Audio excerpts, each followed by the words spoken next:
What if 3 simple stories could completely change the way you think about discipline, promises, and even relationships?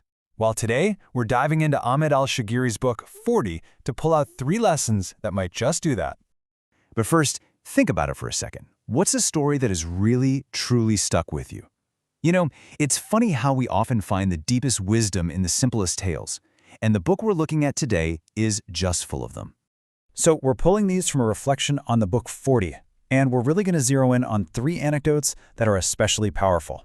All right, let's get into the first one. Our first story, it tackles a challenge I think every parent, teacher, or mentor faces.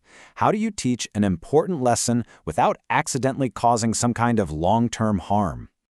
Okay, so it all starts with a classic childhood moment, right? The author, just a little kid, breaks a rule. Don't go to the forbidden 3rd floor. The consequence? He gets a swift punishment. Seems pretty straightforward, yeah? Well, the impact was anything but. So get this, 15 years later, as an adult, the author's father asks him to go grab something from that exact same 3rd floor, and he hesitated. He actually felt fear.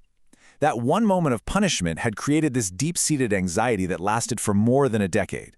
It's basically a textbook case of fear conditioning, where a place got tangled up with a really negative experience. And this, right here, this is the heart of the lesson. The goal, the intent, was perfect. He wanted to keep his son safe. But the method, well, it had this massive, unintended consequence. His father even admitted later that his reaction was more about his own stress than about teaching. It really makes you ask, was that short-term win worth the long-term cost? Okay, now for our second story.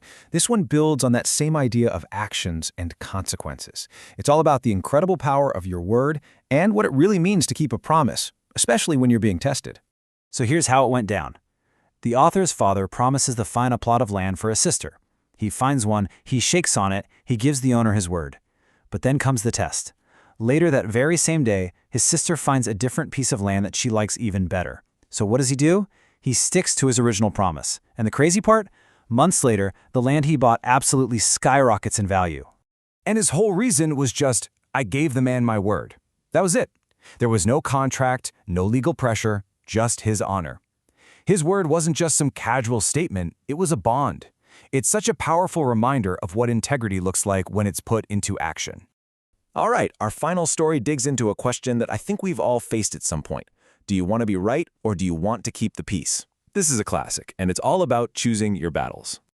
So, I want you to picture this. The author, full of that youthful, passionate energy, finds his parents watching TV. He decides this is the perfect moment to correct them. So he launches into this lecture, it gets louder and angrier, and then he storms out and slams the door. And the result? Not some grand realization, just a week of miserable, awkward silence in the house. But later, he has this huge aha moment. He realized he was so focused on what he saw as their small mistake, watching TV, that he ended up committing a much, much bigger one, disrespecting his parents. In his effort to win a tiny point, he had badly damaged a huge relationship. You know, there's this quote that just sums it all up perfectly. If you want to gather honey, don't kick over the beehive. The author wanted the honey of being right, but in his anger, he totally kicked over the beehive of his family's peace and harmony. He chose a really trivial victory over a vital relationship. So, 3 stories, 3 really powerful lessons. Let's boil it all down and look at the final takeaways you can carry with you. Here they are. First, the method you use matters just as much, if not more, than your goal. Second, your word is your bond. It's about honoring your commitments, especially when it's not easy. And third, choose people over points, every single time. So as we wrap this up, just ask yourself, which one of these lessons really hits home for you right now? Is it about thinking through your methods, honoring your word, or maybe choosing your battles a little more wisely? Thanks so much for joining this explainer. We really hope these stories gave you something powerful to think about.